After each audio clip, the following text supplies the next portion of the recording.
Hey everyone, it's Antoinette Latouche from the Weekend Briefing. And in this episode, I chat with Keiynan Lonsdale about his life, his journey from Western Sydney, where he grew up as one of 11 children dreaming of being a film and music star. Fast forward a few years, and that's exactly what he is. But he got so famous, and he says fame almost ruined him. It's a fascinating chat, so honest, refreshingly raw. I know you're going to love it. Welcome to the Weekend Briefing, Keiynan. Thanks so much, Antoinette. Thanks for having me. I thought I was doing well, having 7 siblings and being from Western Sydney, but you beat me. I've beaten you. Yeah, I got 11 siblings from Western Sydney. Yep. And all from the same parents. Absolutely not. No, it is totally mixed bag. I can't even explain it to you. Okay, so then maybe I do win because I'm 7 from the same parents. I was saying, okay, if you want to put it like that. I mean, but I got much variety. I win in the variety department. Yeah, right. And what's it like maintaining relationships with so many people? It is tricky and interesting, but I actually only grew up with half of my siblings. So it wasn't until I met the other half in my teens. Right. So it was more about as an adult then learning how to establish a familiar relationship and with them and putting in that time. And what I actually did was when I have a if I like when I was overseas and I was away from all my family, when I came back, I just focused on one at a time. I'm like, I'm gonna really Yeah. develop this relationship with this sibling right now, and I'll go here and here because otherwise I'm just running around. So tell me about your family and what life was like growing up. I grew up in St. Mary's, so grew up in housing commission. Didn't really have my dad or my siblings' dad around, so mum raised me and us. She had like 3 jobs simultaneously. She would work at a graveyard shift at the petrol station as well for a lot of that, me growing up. So she worked really hard, and I had an obsession with dance and entertainment. And so that made her work harder because then she had to make my costumes and and get me to the sport of dancing, which was not like a 1 day a week kind of thing. So I really, I had this backdrop of Western Sydney, um, uh, particular kind of like heavier environment sometimes, and then also the context of dance and music constantly at the forefront. So it was just both of those sort of mashed in. But yeah, my life was very different. We didn't always have a lot of food, to be honest, and but we had a lot of love, Mm. and I was always instilled by my mum to go for my dreams and to work extremely hard for them. That they wouldn't come easy, and if I wanted it, I'd really have to, be quite focused. And yeah. So from that boy in housing commission in Western Sydney, not having a lot of food, dreaming Mm. big, would you say you've achieved your dreams? I have certainly achieved a lot of my dreams, but I also feel like I'm scratching the surface on other dreams. I'm just about to go on my first ever solo headline tour in music now at age 32. And Mm. I started working in music professionally at age 16. So it's been 16 years. Mm. Um, but I'm really thankful because while, the music side on stage took a little longer, I was really shocked by being able to have a career in film and television, which took me around the world. And um, I also got to learn what fame was and how to navigate that. So I'm glad that I didn't do any kind of music touring before, to be honest. We're going to dip into fame and how you've managed it, but I just want to stick with music for a moment because you released an album late last year, but you've previously said that music execs pigeonholed you. How so? Yeah, I had.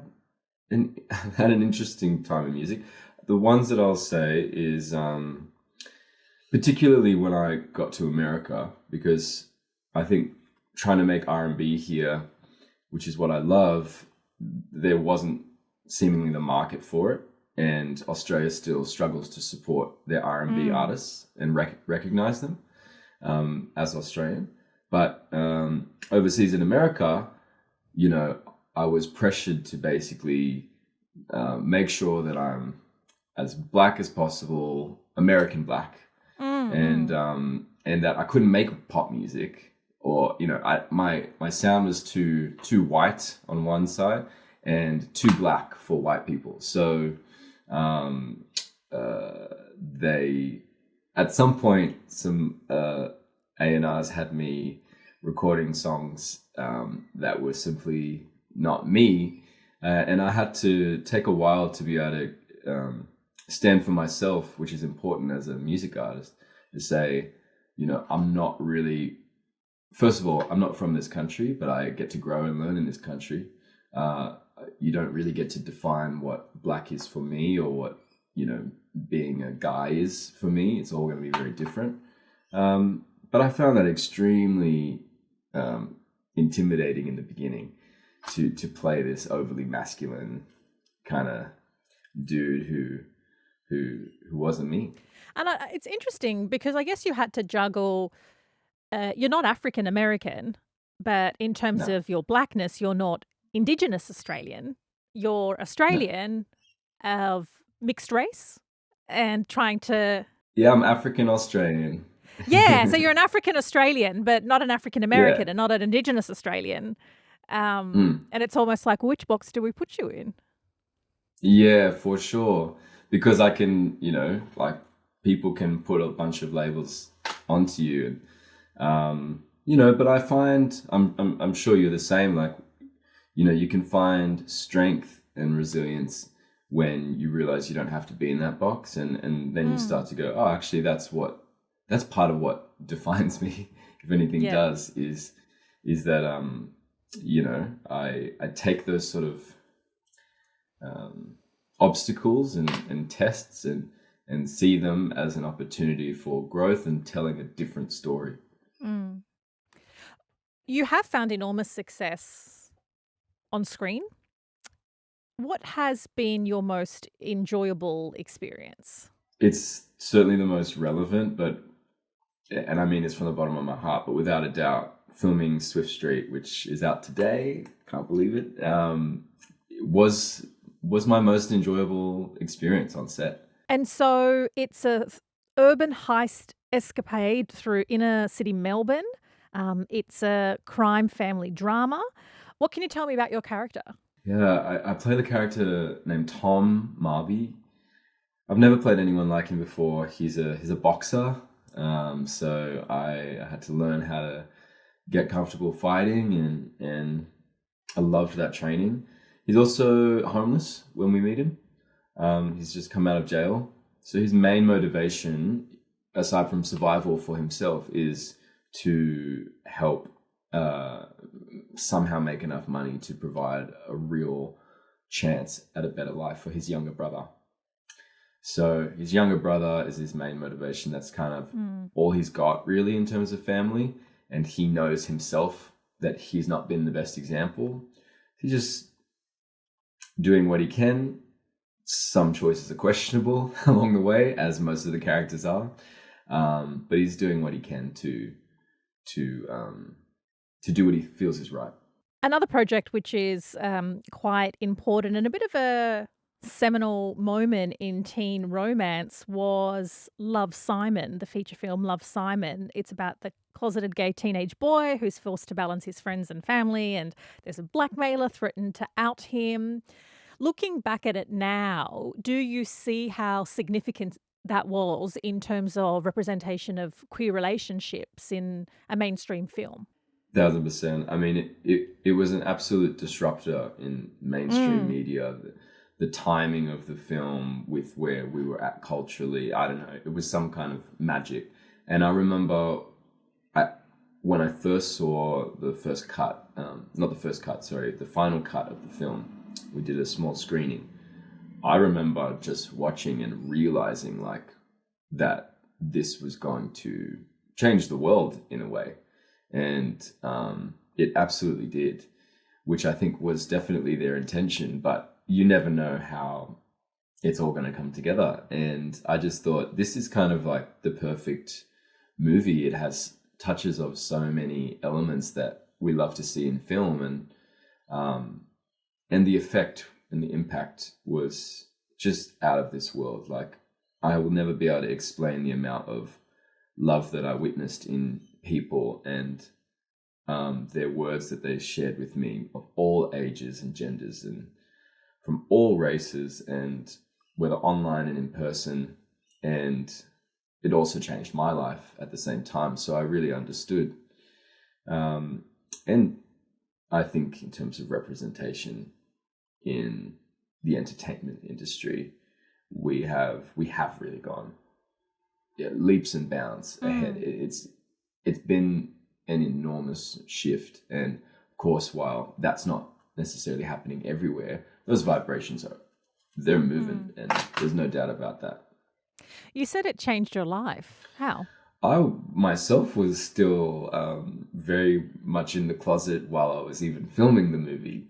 So, I remember I had started to see, more guys and girls online being more comfortable with their, sexuality and just living their life, whether they were artists or not. And I thought, oh, that's really cool. Like, younger people are really out there just chilling, and I'm stressing so hard about this. And then I was on the set, and we were doing this movie about, coming out and about acceptance. And my director had his husband and their child together on the set, and I'm just looking around and I'm like, I'm safe. The only person holding me back now is me. Like, I'm actually safe. I can tell a different story. And I just got this massive craving to write a new story for myself that wasn't based in fear, and that wasn't going to be defined by the boxes that maybe in the past I was told I'd have to fit in. I just said, screw it. Like, I want to see what the adventure is going to be when I am, like, honest. And you did perhaps the most millennial thing possible, because you went on Instagram, didn't you? Yeah. Like, I'm going to share my story with the world on Instagram. And I believe you said, I like girls and I like guys. Yeah. There were family members and friends and stuff that I hadn't told. And I was like, I had been starting to do it and tell them, but it was like such a full-on conversation all the time to have with people. And I'm like, I actually don't have the energy. I don't care to do a D&M about this with everyone. I'm just going to put it out there. Then I never have to tell anyone when I get to a set. I never have to feel the pressure of like pretending and then having to come out. It'll be online. It'll be instant. That's what it is. And then done. I don't have to think about it again. And then next minute, I'm like become a poster boy for being out. And then I was like, so I definitely had to think about it a lot more, and definitely was a lot of work. And so this, no doubt, has then influenced your music, because from what I've heard, it's, and maybe this is speaking to my taste in music, a bit Usher-esque. Can I say that? Thank you so much. Yeah, Usher-esque. Thank you. Yes. But you're not, I guess you're singing about loving men and women. Yeah. I mean, these days I've been, I've got songs. Most of the songs are about men. Some of them are definitely more open. And I just, I try now just to write from the heart. It is what it is. Definitely when I came out, my first album was, I would say that's the Pride album. It is all just like, it is just straight up that. And then the next music I started creating after that was more just influenced from what I grew up with. And good R&B, good pop. And I thought, gosh, I would have loved to grow up listening and knowing that like some of these like, romantic, cool love songs, like maybe could be about me, or maybe they're, just, and still be seen as like cool and dope and like just a good vibe and everyone can relate them. And, doesn't matter if you're gay or straight, it's just like, it's, love songs. So yeah, great music. Yeah. It took me a while to get to that space, and I'm so happy to be there now. Navigating fame is obviously something not everybody does, because by its very kind of definition and the parameters, fame happens to a select amount of people in various industries. And I want to know at which point or with which project you realized, okay, my fan base is not just my mum and my 11 siblings. Like, was it off the back of the ABC series Dance Academy? Like, at what point in your career did things really start to change? Yeah, Dance Academy definitely brought a level of attention and local sort of buzz. But I remember even the cast and I think Instagram was only just coming out. None of us were really like fame on social media, at least for us, like it didn't really exist. And people were pretty chill in Australia. It was just like the kids watching the show. For me, it really changed when I booked my first American films, and that was the Divergent series. And that, before that, while I was working as an actor and I was working for MTV, I was also still teaching dance classes like 6 days a week to try and save enough money to try and move overseas. So I went from those 6 days to then being flown to America, signing a 3-movie picture deal, and they've never really stopped working since for 10 years. And the day that was announced, the day the movie casting was announced, because it was based on a very popular book series of the same name, there was just a massive influx of fans from all around the world who were really excited and supportive to see me take on this role. And I remember my big sister at the time, she called me and she was like, I mean, I knew you were going to have a career, but I didn't know, that it would be like this, and I was like, well, I knew. Like, I didn't know, to be honest, I didn't know that I'd ever be cast in movies and TV shows. Like that was not something that I really planned for. I didn't even know that I was an actor. It's just that other people told me that I was, because I was always making up characters. And, if they're like, try and audition for this, I'm like, oh, okay, yeah, all right, So I loved storytelling, probably because of dance and music. And then, it just skyrocketed. And, America and fame, they really do a nice dance together. So Yeah, I can just imagine. yeah, It's like it's a long way away from the boy from St. Mary's in Housing Commission. I guess it could go two ways, and I'm going to be totally. frank here. It could go, well, I remember because I'm, you're the male equivalent of Jenny from the block. So I will always remember my humble beginnings, or you get so swept up in it. Like, I reckon my ego would Mm, be out of control. my ego did go out of control. Not in the beginning, but after a Yeah. few years, to be honest, after Love Simon, because and after coming out, like, so probably halfway through, so maybe like 5-6 years into working over there, I don't know, the fame again went to another level. Mm. The media attention went to another level, and I, everyone's coming and telling me I'm changing their lives, and everyone's crying, and like people started treating me very differently. And at the same time, I felt so free to just take a lot of risks and explore anything in my creativity. And, I knew that I was doing a really unique thing. And so I think America really supports giant egos and big fame. They make money off of it. So Yeah. people were happy for me to be like that, and they celebrate it. And I think there was a point where I was like, something's not clicking for me. Something doesn't feel real. This is amazing. Like, this is I love all these opportunities, but I actually don't know how to navigate them in a way that makes my spirit feel good and confident. And I realized that I had invested so much of my life into my career, but I'd been away from home for so long, and I had a lot of demons to wrestle with. I didn't know my dad. I didn't know half my family. I came out of the closet and then became very famous as a poster boy who really didn't even have a lot of gay friends. So I just was like, famous, but I'm like, I don't know what my actual life is. And that was something I really started to work on, and that was sucky, because going, choosing to sort of come off that high, which was a big relief in a way, was very difficult and tough. And you choose to just like start digging your hands into the mud of your own life and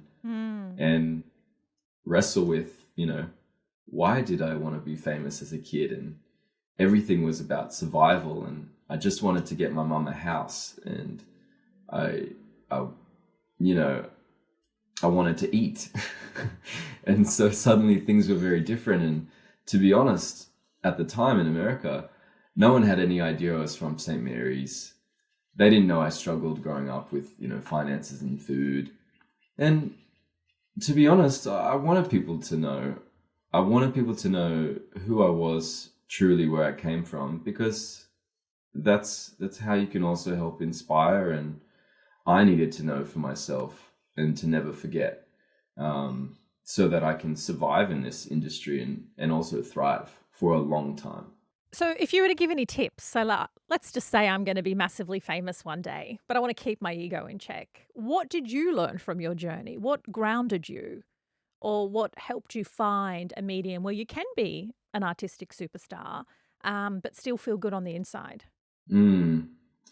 Definitely, I will say therapy, yeah, for sure, helps a lot, but you still need to navigate real life relationships with the people that you're not paying. Um, uh, Having a team that is honest with you, having people that can make fun of you, but they're not actually bullying you, so because there can be a lot of strange energy around fame as well, and people that get attached to it on the outside. Just knowing that you, just the same as everybody else, has a bunch of junk to work through. And that's part of the human condition. So while we get to inhabit this, higher self or alter ego version, who can go all the way in their artistry, and I view that part of myself as that is amazing. I'm amazing. I worked very hard to be amazing. Yeah. But on the other hand, I'm pretty terrible and shocking at a lot of things that most people are very good at. And also, I have the other side of me that is very shy. Sometimes I find it hard to communicate. I've got unhealthy habits that, again, it seems that people don't struggle with in the same way. And I'm not always a great guy, as well. And so I had to go what is it to be a great guy? Not a great famous person, but what is it just to be a great guy? Are you comfortable to share what some of those unhealthy habits are? I think I had a lot of procrastination. I had I was always eating junk food, like Macca's, 4 times a week. I think being so self-consumed in my career and my goals did put a lot of blind spots on me and how I registered other people. Maybe that was also about survival as well, and putting on some blinders from childhood. Yeah. There is something I And must say in your defense. When you come from such a large family, there is a certain survival of the fittest mentality, to be seen, yeah, to be heard. And that can Yeah, sometimes for make you sure. a little bit selfish. Well, that's sort of, what I Yeah. have experienced. Yeah, I think it can happen. But I'll also say, I am my biggest champion, but I've also been my biggest bully. Mm. And so I think that that is something that, a lot of people deal with. So it's just understanding the balance of it all, Mm. that we are these sort of conflicted yet beautiful projects.